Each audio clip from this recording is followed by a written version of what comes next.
Today I want to share some of the things that I have been doing recently, which the graduate colloquium doesn't really know about. This is some of my more recent thinking and research. Ideas about why humans make marks, or why they make art, but making marks in particular with their hands.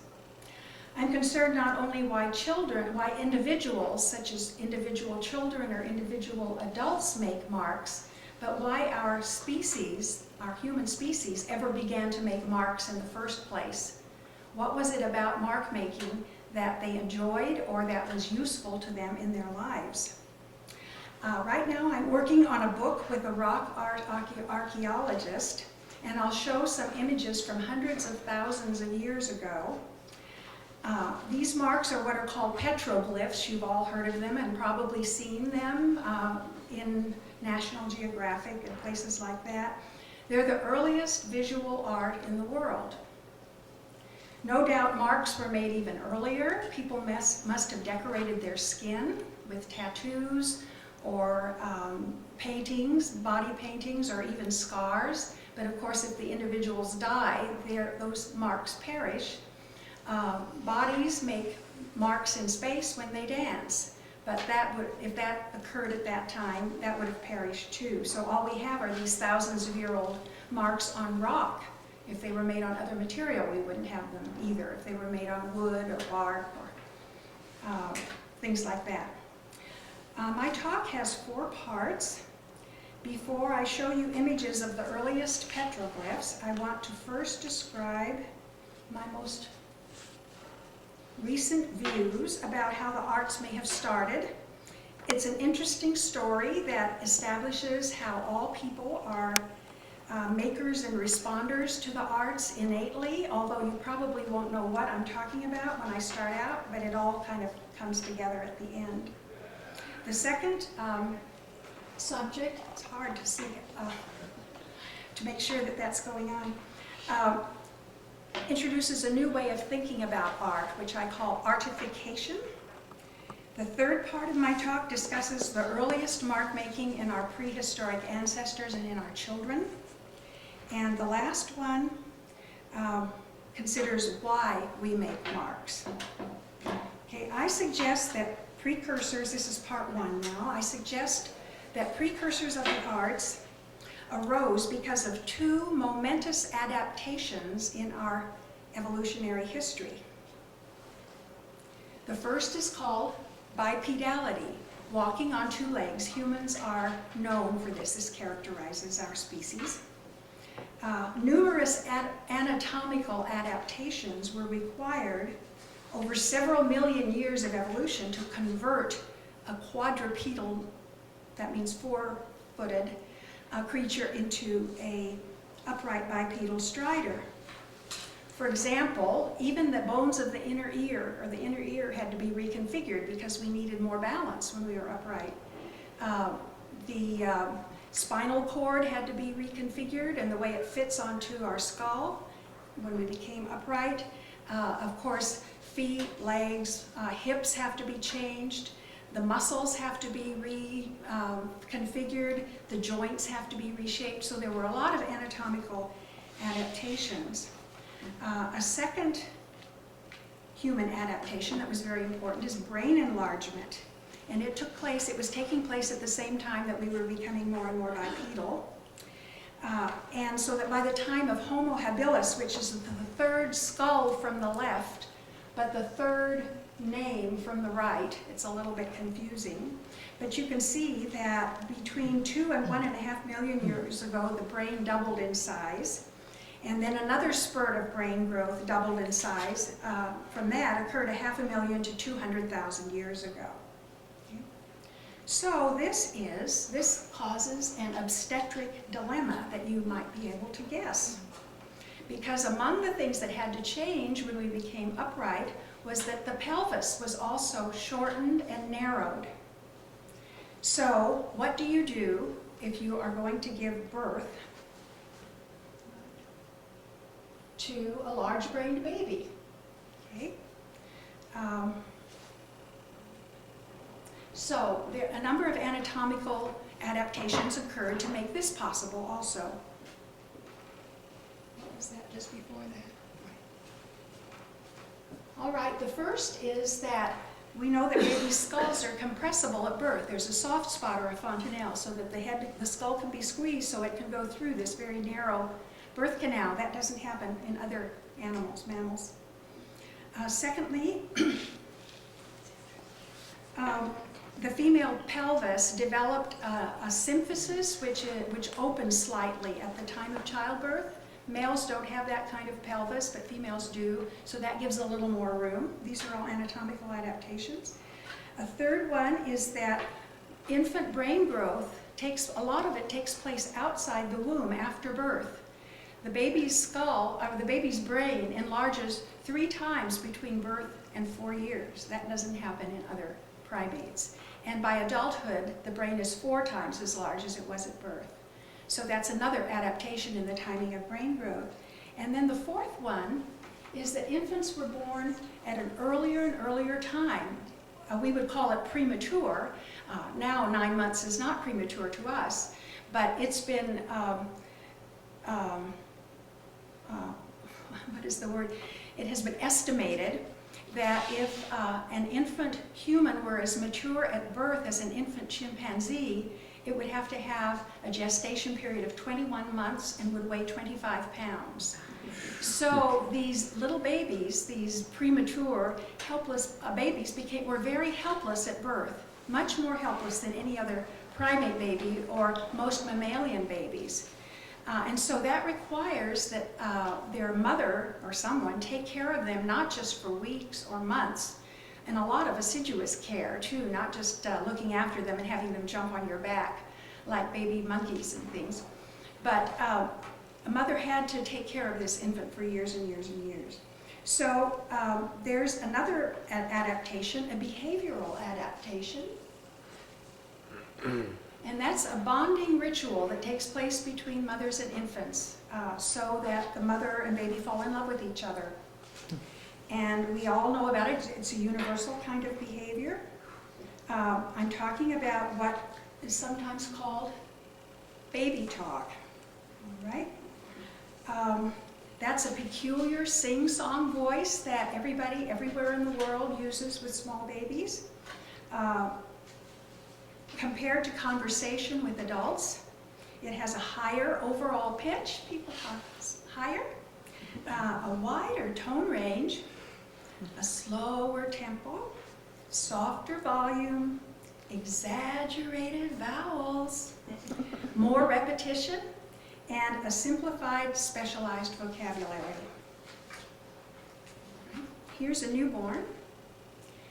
On the delivery room scale, she's about 5 minutes old.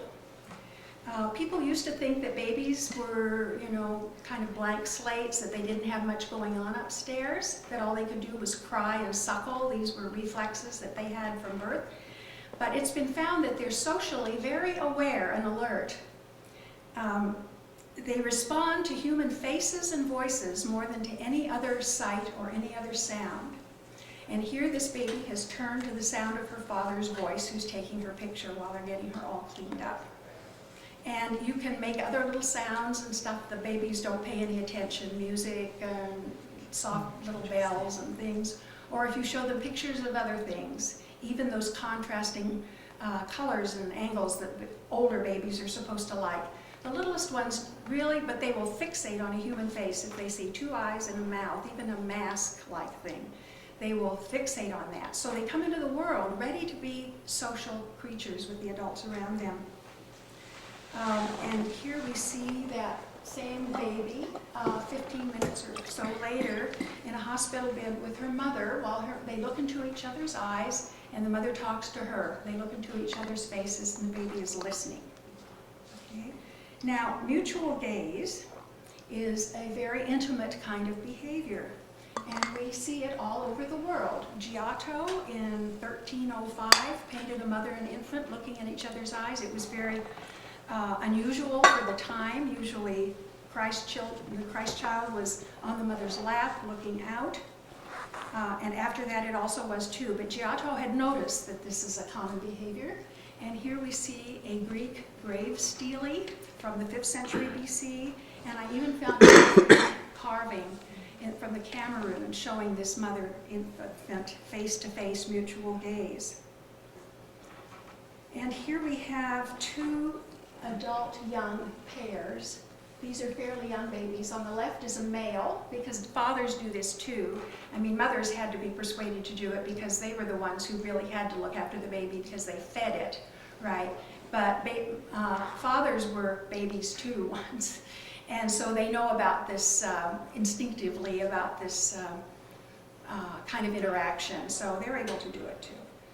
And it's interesting, the Yanomamo father is very fierce in real life. I mean, these guys are, they go on war hunting expeditions of other people in their neighborhood, and they hit each other over the head for fun. They have a kind of game where they, you know, the men, they're very fierce, but here he's looking at his child. Baby talk is more than talk, though. Although the word is baby talk, it's a multimedia behavior. It uses facial expressions, in addition to the voice, and body movements of the head and of the hands and the body. And all of these are, in other words, the modalities of hearing, vision, touch, and gesture all come into it. So it's a multimodal or multimedia behavior. And with minor variations, this interaction can be observed universally in varied types of societies. And the earliest, as you see here, the earliest infants, the youngest infants, prefer soft, soothing sorts of behaviors from their mother. You know, they're petted and talked to in a gentle way. But when they get a little bit older, they like to have more fun. And here you see from two other parts of the world that the babies are smiling and laughing and enjoying the funny faces that their mothers make. They want action and playfulness rather than smiling, so we do funny little games with them, like Eensy Weensy Spider and Pat a Cake and all. So adults begin to manipulate their expectations. That's part of the play that they do. They build up the baby's anticipation, like in peekaboo, you know, so the baby doesn't know when he's going to see the face. Or in This Little Piggy You Went to Market, at the very end, after you say, and this little piggy had none, and this little piggy went all the way home, and the baby laughs, right?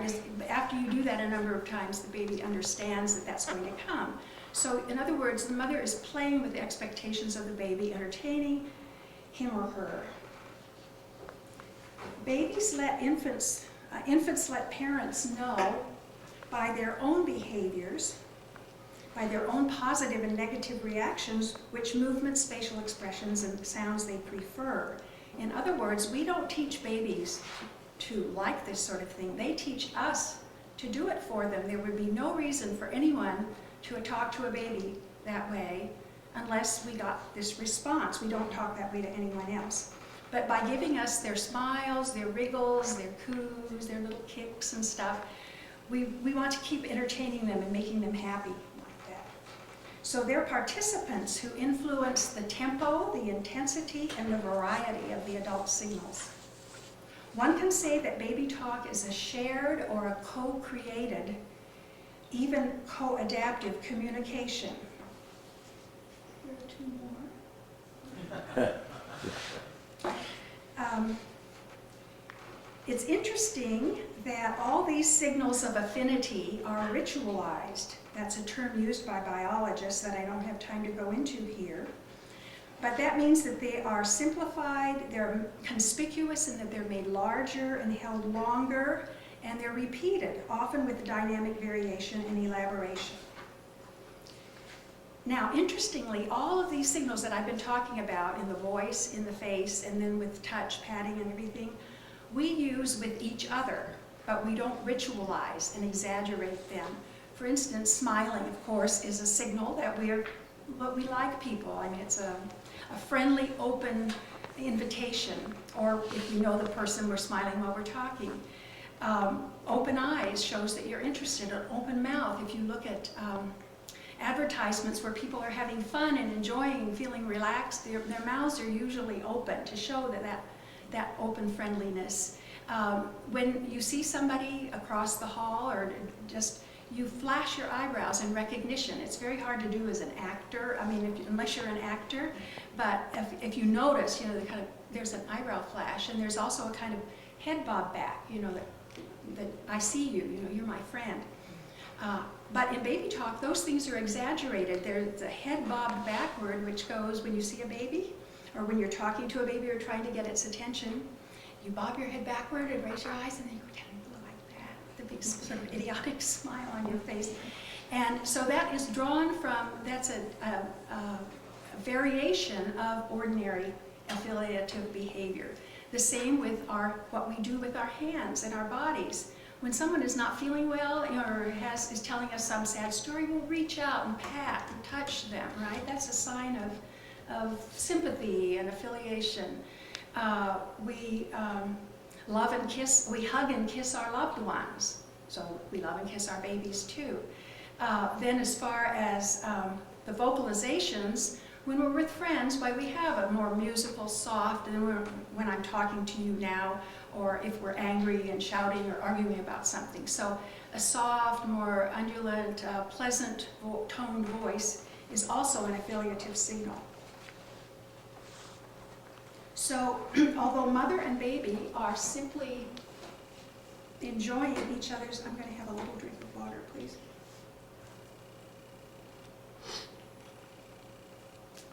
Although the mother and baby are just enjoying each other's company, awash in loving feelings, the mother's emphatic signals of friendly interest are, unknown to her, releasing in her brain the hormones that make up maternal behavior in all mammals. We know now from neuroscientific studies, brain imaging, that just by making an expression, a happy expression, you feel better, your mood improves. There's laughter therapy, right? And by just, you know, frowning and being grumpy, we start feeling more depressed and bad. So that's because our brains are being acted upon by these physiological signals.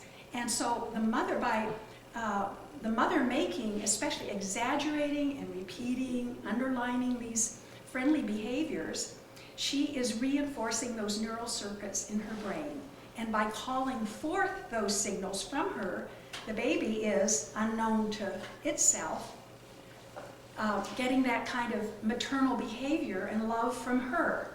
So it's really a very neat behavioral adaptation that has physiological, neurological roots, although neither the mother or the baby knows about it at all.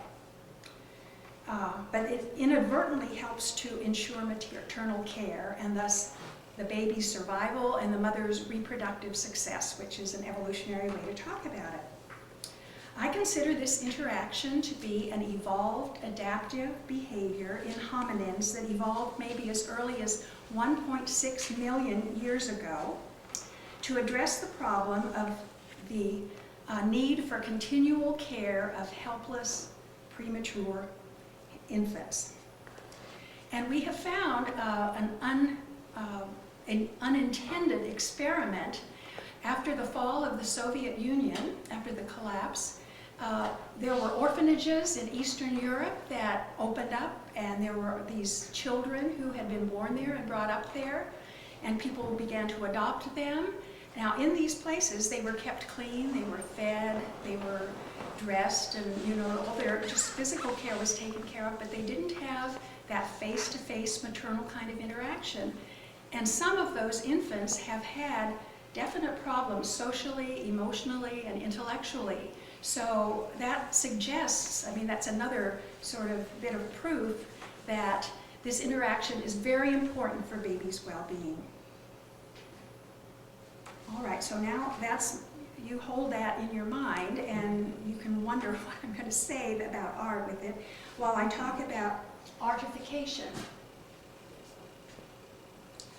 My hypothesis of artification was stimulated by confusions in the concept of art.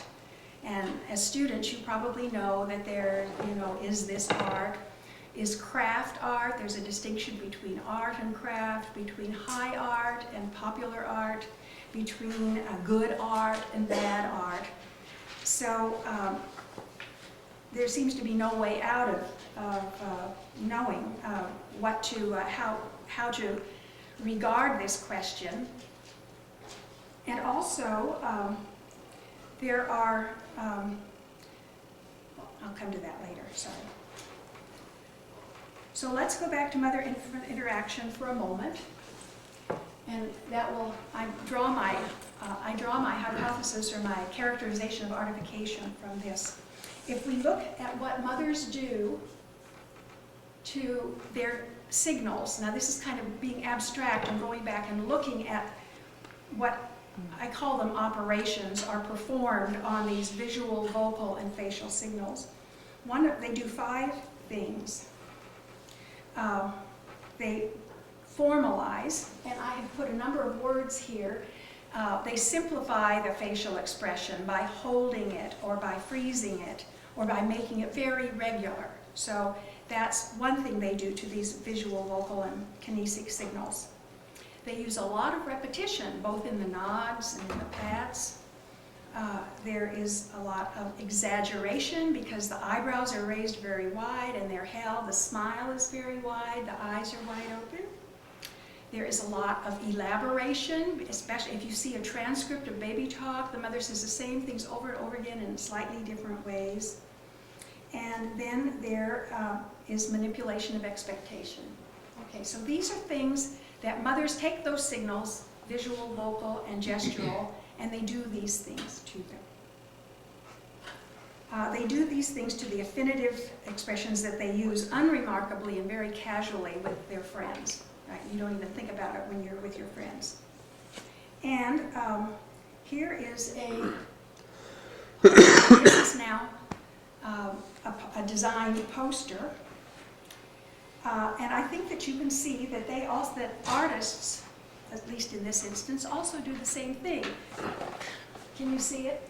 The poster is formalized, right? It's symmetrical, and the 5 musicians are sort of in one row. There's repetition, there's exaggeration, elaboration.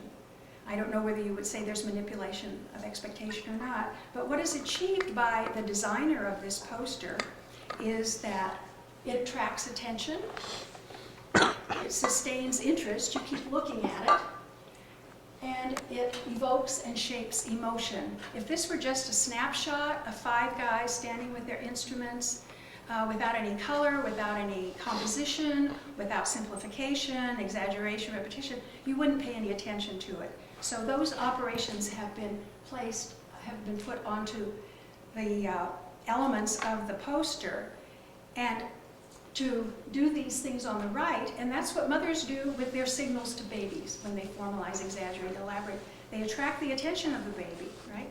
They sustain the baby's interest, and then they evoke and shape emotion in the infant. If the baby is not attracted, then the mother will do more or try to do something else. I mean, the baby might turn off, so the mother has to do something more to get its interest, right? So these are the things that they do. So I suggest that ancestral mother-infant interaction with these universal and characteristic operations or features that we still use and respond to today, that this interaction holds the beginnings or the germs of the arts. But what mothers do with babies is not yet art, so we have to still figure out where art comes from. Why do we do that?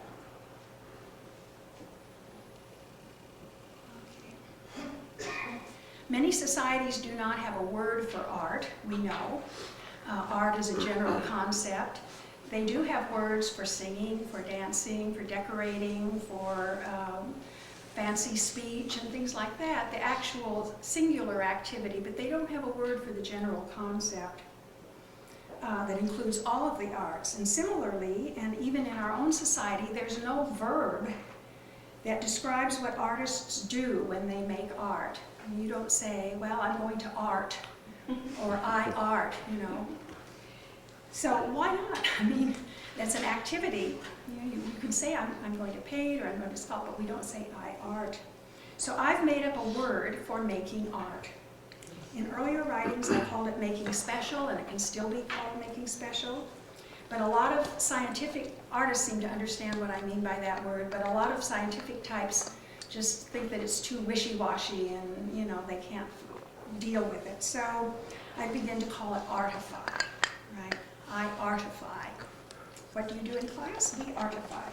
And here's an example of one of the earliest forms of artification or mark making.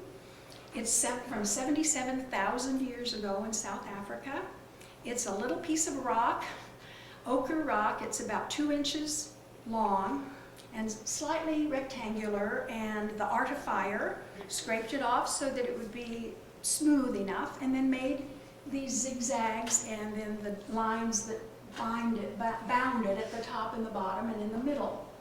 So you can call those X's or Z's, zigzags. But this has formalization, repetition, exaggeration, and elaboration. There's no manipulation of expectation, I guess, or one doesn't have to have that. But is it art? I mean, I don't know whether we would call it art. Some people might, but there would be a question about it. But if artify means to do these things to it, then that's a way of talking about things like this. Okay, the ordinary rock is no longer an ordinary rock. It's been made special or artified by doing these formalization, repetition, exaggeration on it. When people artify, they make ordinary reality extraordinary, different from its untreated ordinariness. And this artifying shows that it occupies another realm of experience, or should be regarded as a different state of being. It attracts attention, it sustains interest, and it might even evoke emotion, or at least curiosity. What is that? It's the same if ordinary movements, you know, you reach, you kneel, you bend, you turn. When those ordinary movements are formalized, exaggerated, those 5 things, you have dance, right? The movements are artified into dance. It's the same when the words you speak are formalized, exaggerated. You rhyme them, you invert the word order, you use some different kind of word or figure of speech. You are making those words that you can say the same thing as the poem. You know, you can say, life is wonderful or life is terrible, which a lot of poems say, in other words, by formalizing, exaggerating, elaborating, etc. Ordinary occasions and events are made extraordinary with drama and ritual. It's not the same as just going about your ordinary meal, but you set the table with nice flowers and nice matching bowls and plates and candles, and you're artifying that meal. Is it art? Well, I don't know, but you do use formalization, repetition, exaggeration, and elaboration. So there are numerous examples from many parts of the world of what can be called artification, if not art. Let's look at a few very early ones. Now this is probably the most simple thing. It's from 250,000 years ago in a cave in India. There's one cupule, which is a hemispherical shape that is hammered into rock, and then a meandering line. Now what it does is make that rock extraordinary. It has artified that rock, which would never have anything like that on it. Cupules are the most common and the earliest form of petroglyph, and you're going to see a lot of them in the next 5 minutes.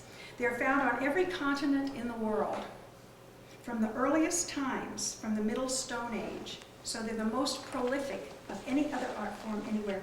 They're made by hammering, using a hammer stone into the rock surface, just going around and around and around. And it takes as many as 20,000 blows to make some of them, depending on how hard the rock is.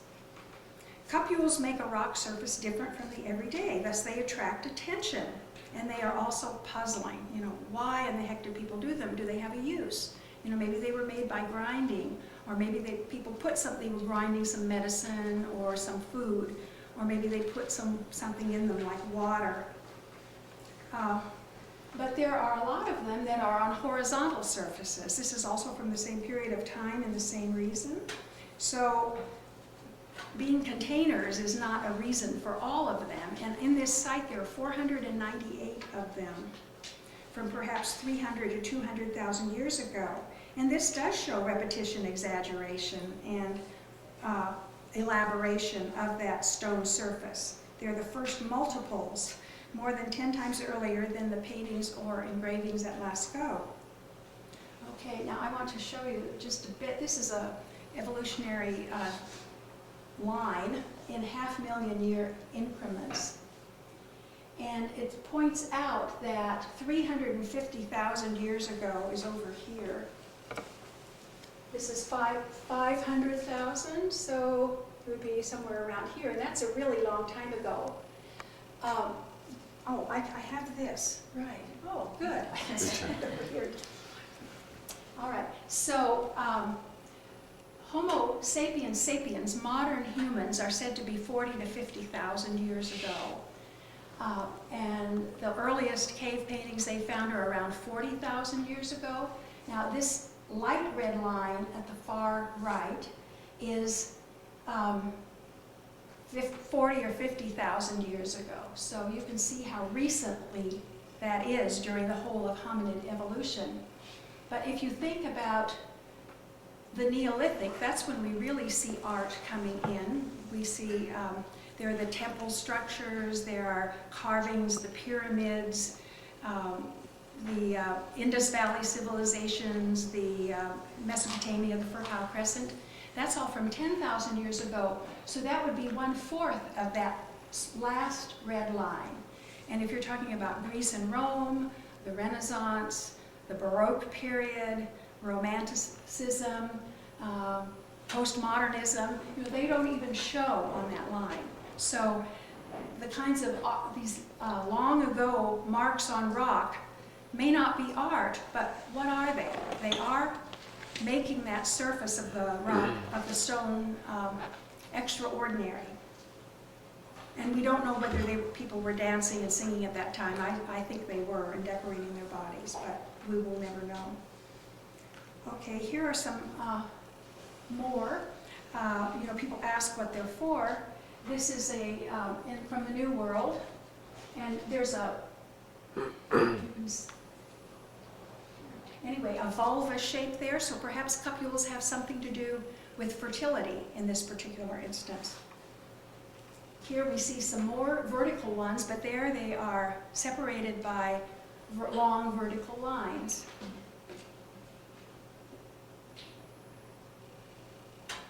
Here are more in Canada, divided into groups by scored lines. Here there are just a lot more. There's some possibility that the sound of the cupule may have been the reason why they made it, rather than making the cupule. But by making that sound, it was a way of summoning people to come to a particular place. Who knows?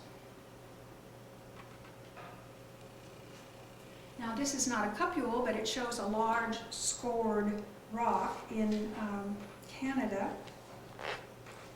But whether small or large, the earliest marks in all parts of the world, like cupules, are not depictions or representations of animals or other things in nature. All of the earliest art is called non-iconic because it does not represent anything. Here are some other examples of very early marks. That these were not, of course, made with a hammerstone. They were made with a sort of sharpened rock. And these are on small pieces of ochre, also from South Africa. They're earlier than that Blombos pebble that I showed you, with parallel lines and vertical, oblique, and convergent fan-like striations. This is a fan-like one. And these are perpendicular. I mean, no one knows who made them, but neuroscientists tell us that lines and parallel bars, like other regular geometric forms, excite the visual cortex and attract attention because they're not found in nature. They are perceived as special, and people know that they are man-made or else made by spirits. Any artification suggests intentionality, that they are deliberate. Someone has made something. And because they're not accidental, humans tend to assume that they mean something, at least that they are important. And I think one can even say that these and the ones before have formalization, repetition, and elaboration. And this is a really old one. This is 400,000 years ago. That would be nearly to that 0.500,000 mark. This was found in a site in Germany, and nobody knows why it was made. But it looks deliberate. It doesn't look like it was made by just scraping something, but the parallel lines, again, were made. So this object has been artified. Maybe they were just doodling. Maybe the person just decided to make some marks. Some prehistorians assume that they're symbolic, that they mean something symbolic, although then others say that we didn't develop the ability to symbolize until 40,000 years ago, which is that last Homo sapiens, the modern humans that I showed you, that last red line. So this is 10 times earlier than that. Were humans making symbols then? Again, we don't know. Also, I have some more archaic petroglyphs from the New World, lots and lots of copules. The Americas were settled in more than 14,000 years ago, they think. It's really hard to date it. But it's interesting that the earliest marks on the North American continent are also geometric, even though in Europe and other places people were making representational marks. So it's as if the earliest marks are geometric. And we don't know who the people were. I mean, they were from Eastern Asia. Did they not make representational marks at home? Did they forget about it? Were their lives so difficult that most of the people died out and only a few people survived and they had lost that tradition of making representational marks? I don't know, but the earliest marks are non-iconic. And copules are the oldest rock art here, too, as well. But now here are some engravings on stone surfaces. This is a stone plaque that's 7 centimeters, and you can see some geometric forms. Some more here. I'm not going to spend a lot of time on these, but just showing you some of the variety.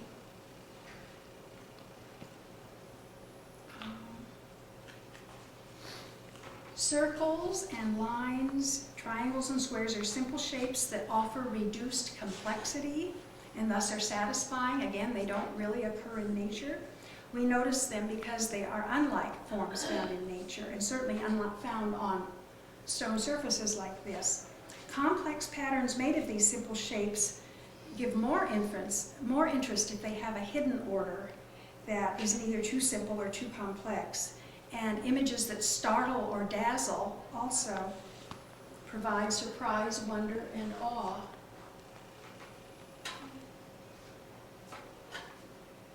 Handprints also appear everywhere in the world. Many are negative, where the hand serves as a stencil and pigment is blown around it. The first slide I showed and the one on the poster that Samantha made is that kind, where you see the negative imprint, but these are positive ones. They're made with pigment put on the wall, and then zigzag lines are carved into that. But let's look at some fundamental markings in children. I have a short video, and we weren't able to kind of transfer it, so Lishwan is going to help me do this, I hope. It's a short video, and you art education people know much more about this even than I do. But I found this very interesting because it's only a 13-month-old boy, which is much earlier than being able to really draw or intentionally make marks. But it's about a minute and a little bit. He does not have fine motor coordination, is not old enough to draw, but he clearly enjoys mark making.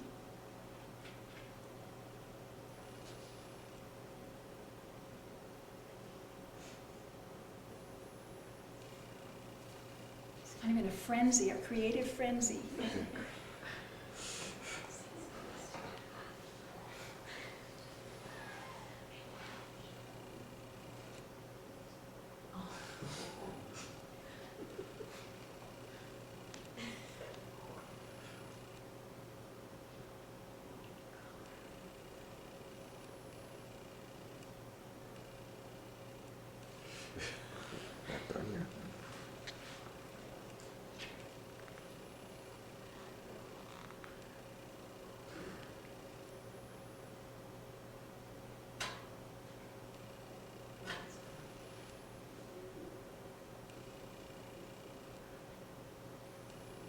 Okay, you can turn it off now. That's enough. It kind of shows what I want to. From their first months, young humans are preoccupied with using their hands. First they reach out, and then they grab and manipulate anything within reach. As tool makers and users, it's not surprising that our species evolved to find satisfaction in using their hands, to really like to do it and be motivated to do it. We make hunter-gatherers, our ancestors made everything that they needed from natural materials with their hands. That's why we have hands, is because we made things with them. Children eagerly learn to draw with orderly growing complexity. That's a comment from Sylvia Fine. I don't know whether you know her books or not. And at first, as you know, they're motivated to draw not what they see, but to follow an inner imperative. And here is that little boy's first drawing. Mostly circular shapes. Note, he stays within the edges of the paper pretty well. He uses large circular counterclockwise arm movements, and he knows what end of the pencil to use. That really impressed me, right? And he's only 13 months old. Scribbling, now this is, I don't know whether I should even show these to you because you know all of this developmental stuff and you don't need it illustrated.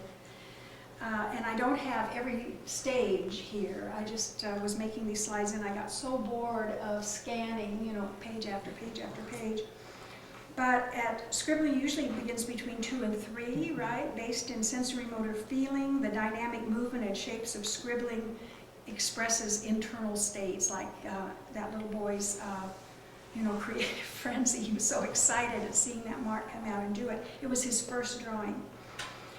His parents gave him a pencil for the first time. At 2 years, they can do controlled movement within the paper's limits. At 2.5, there are centering and clustering lines. At 3, large arm movements make circles around a central mark. And then we see these actual figures. These are horses. Do you know Sylvia Fine's book called Heidi's Horse, where she follows her daughter's drawing from age 2, well, these are her daughter's drawings too, till she was 16. And it's a wonderful, just developmental history of how drawing develops. So scribbles eventually resolve into meanders, spirals, and eventually become more and more geometric. From 3 to 5, children begin to make balanced designs from their store of self-taught geometric forms, variations and combinations of circles, concentric circles. Now think of what we saw on the petroglyphs. Concentric or multiple arcs, circles with radials, and quadrisected circles. Representational form emerges eventually from only 4 modalities: the circle, and perpendicular, parallel, and oblique lines, which we have also seen in those earliest rock markings. Not circles, but perpendicular, parallel, and oblique. So here we see all of them again. And so here are the building blocks of making art. And it's just so interesting that that's the children's. These are not, this one is much later. I mean, this is in the New World. But these are in chronological order. And also, these are the only ones we found. There might be many, many, many others that we have never seen, you know, because they are buried or they were destroyed or something like that. In their early drawings, such as those horses, children do not intend to represent or symbolize, so I question whether the earliest marks are symbolic. Even their later drawings of people or houses or horses are based on conventions that they learn and traits that they know about. They don't copy from anything that they see until later. Children's drawings emerge from a self-propelled impetus to mark and then to follow those marks where they lead, often to the operations of artification. Formalization, exaggeration, repetition, elaboration. That is, the making, including the movement, and its frequently unforeseen results, is the meaning, rather than a symbol of something. It's the making or the process that is the motivation and the meaning. So let's go on and look at here are some examples of that. A little girl drawing, and here you see a collaborative drawing, and if you can see this well enough, there are these parallel and perpendicular lines and circles and all the things I've just been talking about. Okay. It's much easier to describe the markings that people make, their chronology in human evolution, as I've just shown you, and in the development of children. It's easier to do that than to suggest why humans make marks in the first place. Now, why includes two things. Why do individuals make marks? And why did people ever begin to make marks? What are the adaptive, physical, or psychological results of making or having made them? Now, if you think as an evolutionist, as I do, there's usually an adaptive reason for expending a lot of time, energy, and material resources on an activity. 20,000 blows to make a cupule? I mean, that's really ridiculous to spend your time doing that. Or incising those marks on stone. Think of how long that takes. Certainly the hammering, engraving, and pecking to make rock marks comes into this category of excessiveness. People who spent their time that way were exposing themselves to predators who could hear them making the marks. If they were animal predators or human predators from another tribe, oh, there's somebody, let's go get him. They depleted the energy and time that they could have used for more beneficial things. They could have been hunting, they could have been repairing their weapons or bows and arrows. They could have been courting mates. They could have been sleeping. They could have been taking care of their kids. It's very hard for an evolutionist to explain why people would do such things. But obviously the earliest marks on rock surfaces were not made just for idly passing the time, at least all of those cupules and all of those things. So I've suggested that the making itself had significance, and in cupules perhaps the sound or repetitive movement was important. Maybe it predisposed the maker to an altered state, just doing that over and over again in the hot sun, who knows. We also know that all human societies have religious ceremonial practices in which several arts combine, that is, their song, dance, dramatic performance, in addition to visual elements, such as presumably the rock art, or costumes, body adornment, masks, altered surroundings, and special objects. Those things would all have vanished, so if there were a ritual there, we would never know it. It's not known when our ancestors began to engage in ceremonial practices, but it's likely that at least some of these markings, I suggest, were sites for these activities and are the only things that remain of them. They could be a focus for later participation. Maybe the cupule was indicated that one ceremony was held there, and then next year or the next time you had another ceremony, another cupule would be made until finally you had lots and lots and lots of them going way back in time. I mean, that's a possibility that they were a focus for later participation or even a record of the event. So there have been a number of functional adaptive reasons for non-iconic marks to be made. Communication, showing that you have been there, like a handprint, I've been to this place. Marking a territory, like some of those marks we saw, that could be a clan sign or a symbol. Might be marking a trail so you know where to go. Might indicate status, as with a tattoo or a scar, so that if a young male in a tribe or something had to go out and make a mark to indicate that he was an adult or a warrior. Could be a didactic device for teaching something. Could be a mnemonic device to help, you remember something, reinforce the memory of an event. It could be a kind of documentation or a record keeping, like tallying, like the six-shooters used to, every time they killed a man or something, they'd make a notch on their gun.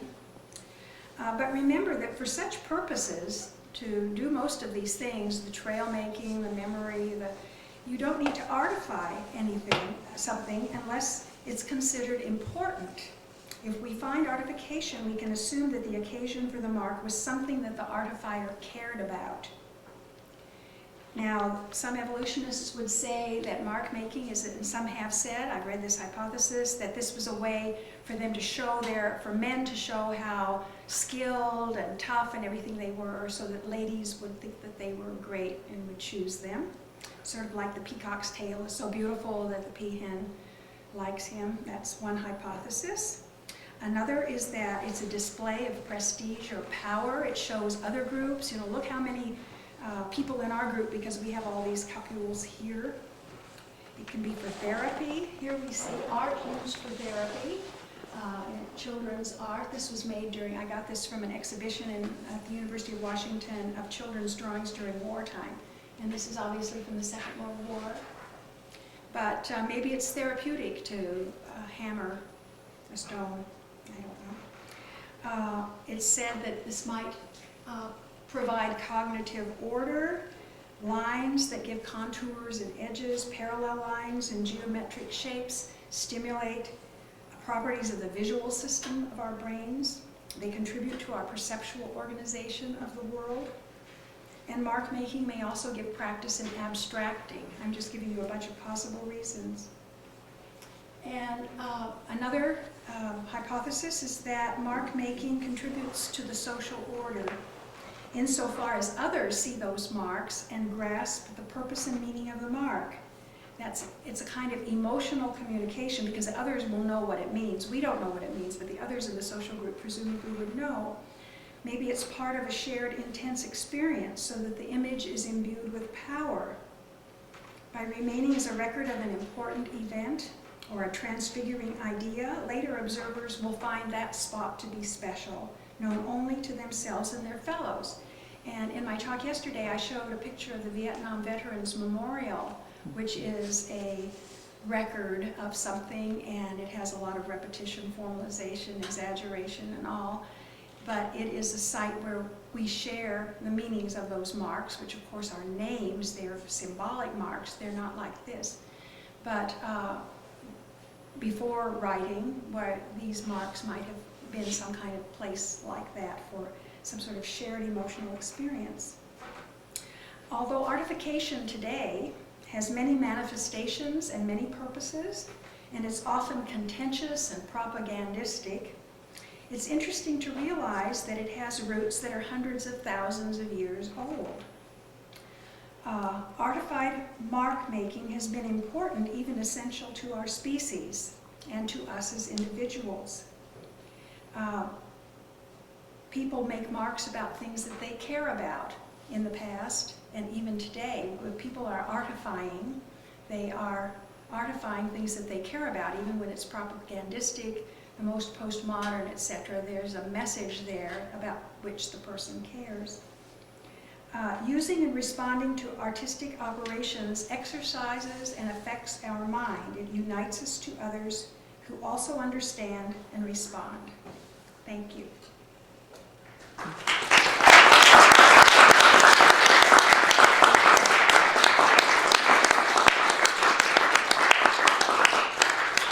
Thank you. So we can have some questions or discussion if anyone wishes, or we can go eat.